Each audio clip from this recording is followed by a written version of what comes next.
कसा जाणार आहे 2025, ज्याची बर्थडे नंबर 9 आहे, 18 आहे आणि 27 आहे. आणि 2025 हे वर्ष पूर्ण बेरीज केली तर 9 येतं, म्हणजे मंगळ.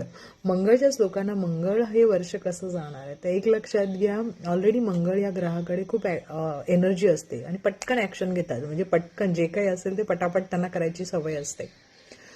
मग यावेळेला ज्यांचा बर्थडे 9, 18, 27 आहे यांना चांगलं सुद्धा जाईल आणि वाईट सुद्धा जाईल. कारण एकतर ज्यांचा बर्थडे या तारखेला झालेला आहे या लोकांमध्ये एनर्जी खूप असते आणि ऑलरेडी जे इयर येणार ते अजून एनर्जी घेऊन येणार आहे. एनर्जी बॅलन्स करणं तुमच्यासाठी फार महत्त्वाचं आहे. जर एनर्जी तुम्ही बॅलन्स केली नाही तर तुमची एनर्जी एकतर खूप रागात, अहंकारात आणि चिडचिड आणि भांडणात जाईल, नाहीतर मग ती एकदम व्यवस्थित जाईल आणि तुम्ही व्यवस्थित राहाल. तर या एनर्जीला समतोल करणं फार गरजेचं आहे. जी एनर्जी आहे ती आपल्या हार्डवर्कमध्ये दाखवा, तुमच्या कामामध्ये दाखवा, तुम्हाला जिथून काम करायचं आहे, कष्ट करायचं आहे तिथे दाखवा.